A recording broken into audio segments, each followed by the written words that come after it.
Welcome everybody to Forza Horizon 5, and today we're taking a look at the 2023 Lotus Emira. Now this is part of the racing car pack that has been newly released, and yeah, this is one of 4 cars in that car pack, and yeah, this started production in 2022, and it's a replacement for the Evora, Exceed and Elise, although to be honest it shares more with the Evora than the other 2 cars. And yeah, although you can get this with a 2-litre inline-4 turbocharged engine from AMG, which is coupled with an 8-speed DCT gearbox that produces around 355 horsepower.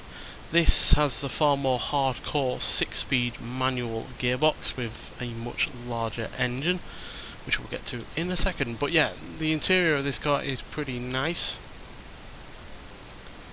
It's not as sparse as some Lotus vehicles have been, but neither is it festooned with, massive amounts of buttons or, a massive screen. The screen's quite modest in comparison to some cars. And yeah, nice shiny gear knob. You've got, it's just all very nicely well accompanied in here.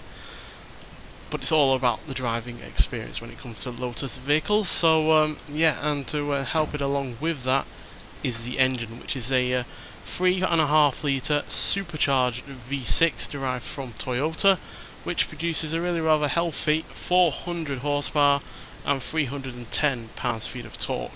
Now, you can actually put the AMG engine in this car. You can swap it in because it's the same one that's basically in the A-Class. So yeah, if you want to know what this car's like with that engine, then you can very well see what that is all about. But yeah, it's this engine with that 6-speed manual gearbox where this car really shines. And yeah, it's also only weighing in at 3,097 pounds, so not only does it have a lot of power, but it's also got very little in the way of weight, which is obviously despite the fact that it's obviously a modern car with bang up technology, up to scratch interior, and obviously being as up to snuff in terms of safety as well. And overall I do like the look of this car as well. It does look like a Evora from the side profile in some regards, and it's obviously as neatly packaged as the Evora is, with its mid-engine and its rear boot space and the like.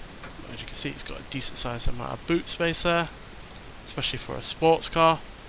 And yeah, it's also very nice in terms of how it looks front and rear. Now unfortunately this is going to be the last combustion engine powered Lotus ever, as they are planning to move on to electric cars only, no doubt nicking technology from the Avaya that is also on this game. So yeah, that is a bit of a shame, but quite frankly, what a way to go out, as you'll see when we get out onto the open road. So let's get there and see what this car can do. So yeah, even though this isn't a car that is particularly about straight line speed, most Lotus vehicles aren't, it does at least have a lot of straight line speed on the go, and it's really rather quick in terms of acceleration as well. So we are going to take it on this drag strip, see what it can do, and then yeah, we'll go around the racetrack where it's more at home. So yeah, let's see what we can do before we hit the speed camera. So let's use the launch control to get this car off the line. So yeah, quite a high revving engine, as you can see, 7,000 RPM. Got clipped by a Jeep Wrangler there, or Jeep Trailcat even. So yeah, that does knock off some of the speed there, but as you can see, still able to do 128 near enough mile an hour, which is pretty decent. And yeah, it's still rear wheel drive. It's not, become a all-wheel drive kind of sports car. It's kept it really rather simple, so mid-engine, rear wheel drive, 6-speed manual, and yeah, away you go. So yeah, I really do appreciate the more old school approach to this car, because obviously a lot of the competitors for this car from nowadays are turbocharged. There's your Toyota, for instance, which is turbocharged, or you compare it to other lightweight sports cars like this, like the Alfa Romeo 4C, turbocharged. So yeah, it is really rather interesting that this is a supercharged engine only. Now obviously you can get the smaller turbocharged engine from AMG, but that is quite frankly the lesser version of this car. So yeah, we're top end of A-Class. And yeah, as you can see, the stats are all really rather good. Launch is a little bit difficult because it is rear-wheel drive and has 400 horsepower, plus not much in the way of weight to put those tyres down onto the road. But if you get it right, you do get a really good launch. But at the end of the day, the rest of the stats are pretty good. The speed, handling and braking in particular, with the acceleration really rather modest as well, but only in terms of the stat, because the actual numbers say different. Not completely weighted brilliantly, as it is only 45% front and 55% rear, but then again it is a mid-engine car, so there is going to be some rear bias, but you really wouldn't know it when you drive this car as hard as you can, because it is really well balanced regardless of those numbers. So yeah, as per usual, we're going to just take a listen to the car first, see how the engine sounds, and then we'll talk about it some more. So let's see what it sounds like.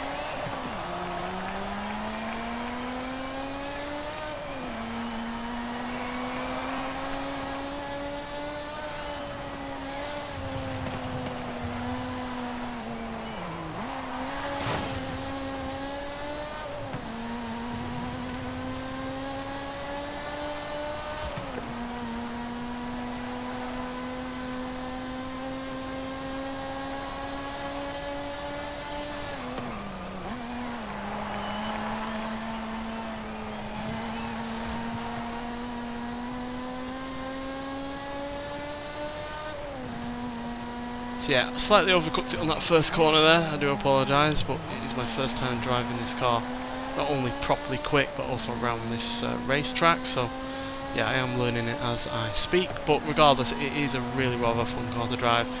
It feels really great to get around the corners, it's smooth, it's well balanced, it doesn't feel like it's gonna, you know, fall out of your control at any moment. But at the same time, you can have fun with it when you so wish. As you can see, you can slide it around if you want. So yeah, more than capable of doing anything like that. But also, it's more than capable of getting around a racetrack in, you know, one piece, especially when in someone's hands that are better than mine. But still, the acceleration is properly good as well. 0 to 60 in only 4.184 seconds. 0 to 110 seconds dead. And it will go to 179 miles an hour, which again is all really rather good, especially when you consider this is not, you know, an all-wheel drive, lightning fast automatic gearbox kind of car with turbocharging on the go. Like I said, it's very old school rear-wheel drive, 6-speed manual, supercharged V6 and the like.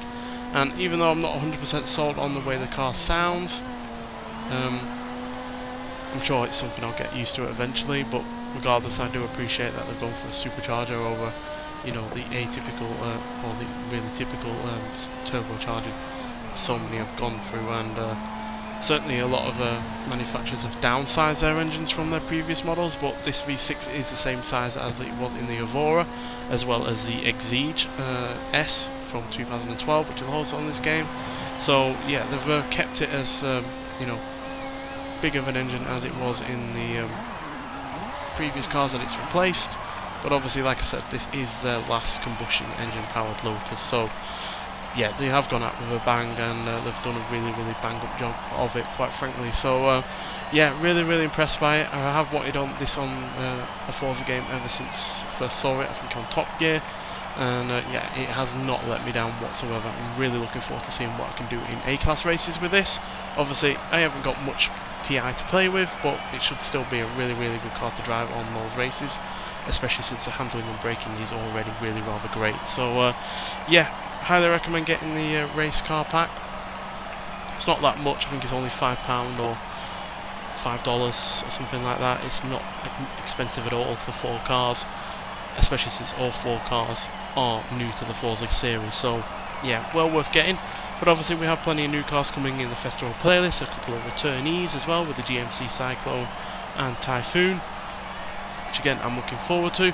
So yeah, plenty more to look forward to on this game, and yeah, there's even more to come in the likes of July as well, where there's a new Horizon story and new cars. So yeah, the Forza, this game isn't going anywhere, even with the likes of the Forza Motorsport series on the horizon. But regardless, whether or not this game does die a death when that eventually comes out is irrelevant, because quite frankly right now I'm enjoying the hell out of it. So yeah, get out there and get that car pack, and yeah, hope you enjoy racing this car and the others as much as I do. Nonetheless, so thank you for watching, and I'll see you in the next one. Bye.